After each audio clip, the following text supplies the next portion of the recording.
What's up, people? Brother Brian's in the garage today. Today I want to talk about how not to set your stereo up.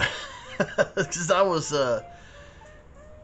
I've got these speakers, okay? Let's just make it short. I've got these speakers, and somebody had taken the original woofers out of them, and they put in some aftermarket woofers.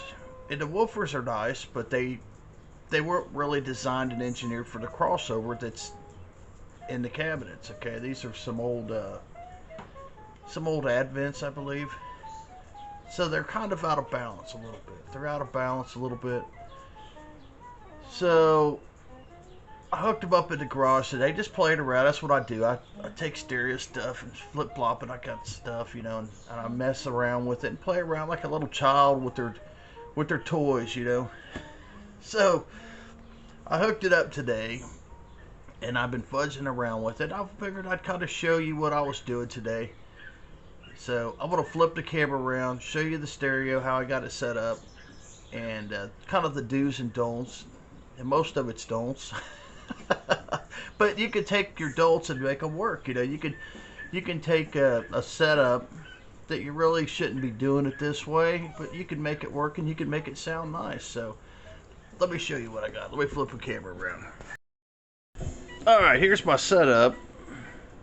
Now I've got got my Mac out here, and I've got the dual turntable, which I really enjoy that turntable. And I've got these Advent speakers. Now these speakers, these aren't the original woofers in them, and they still have the original tweeters in them. And then I've got this JVC control system. Okay. Now let's just go over the first thing. You should never put your turntable on top of your receiver. Okay. It builds up heat. It's not really good for your stereo. But if you do it, what I did was that I've got these blocks here, and I can actually stick my finger in here, and the air can escape. And this case is actually hollow. There's no bottom to it, so it goes all the way up into here, so it can breathe. Okay, but I do not recommend doing it. It's a definite don't. Don't put your turntable on top of your receiver. Okay, and this here is just something I've slapped together. Okay, you need a nice surface for your stereo, especially if you're using a turntable. Okay, but what I did is I had to shim my receiver up here, and then I had to put a shim in the back. Okay, and I actually put a level on the turntable, and it's level. Okay, so you don't want to put your turntable on a surface that's not level. Okay, that's not what you want to do. You want to make sure that you check your turntable with the level to make sure everything is, it's running nice and parallel. So these speakers, being that these speakers don't have the original drivers, they sound funny. I'm not an equalizer type of person, but I do own a couple equalizers just for this type of situation. And these speakers are kind of out of kilter. Now, most of the time, okay, 90% of the time that you would ever need an equalizer, it's usually not because of your receiver, because this receiver sounds beautiful. And I've got it set flat.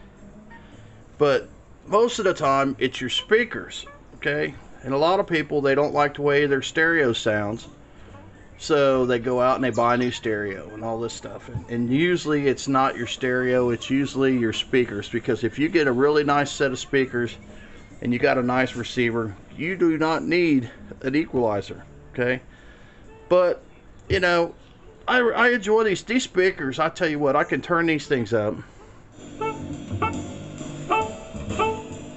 and being that they're so big, okay, they're large speakers, that I could hear the sound all the way into my house. I mean, they just push the air, they move air. That's what a speaker does. A speaker moves air. And these are called fried egg tweeters on these here.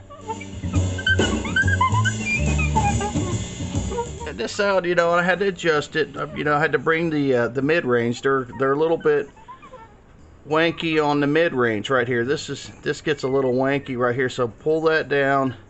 Then you can bring your lower bass end up, and then you can bring your treble up here. And that's what this is. Your bass, mid-range, and then your treble. And this is kind of like your mid-bass, or your mid, this is your mid-bass, this is your mid-treble. So I've kind of got them running like that. And it sounds really nice right now. Sounds really nice.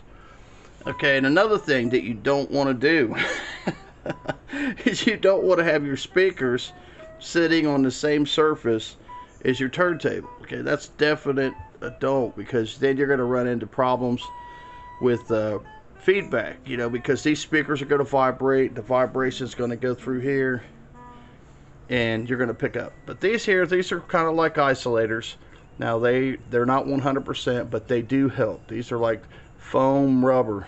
It's like foam rubber here, and they do help isolate it. And being that it's set up this way, you're not going to be able to run loud volumes on it, because it's, you know, your speakers sitting that close, especially having speakers that large, you're going to run into some trouble. So there's little Daisy back here. Daisy, hey Daisy, Daisy, what are you doing? There's little Daisy. There's a little baby girl. We're outside today enjoying the weather, aren't we? She likes it when the car's not in here. Normally I got my car over there, and she likes it when the car's not in here. Got a little bit of Steve Lacy here. Beautiful little jazz album.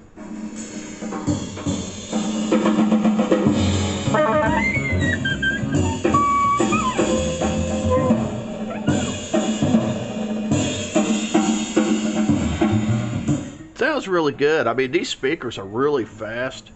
They're probably some type of instrument woofer. That woofer there is probably some type of instrument woofer, and it's probably designed for a certain type of instrument.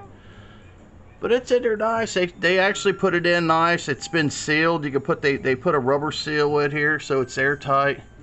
I've got the covers here. I take the covers off when I listen to them, and here's my cover for my turntable. It's an old retro 60s cover.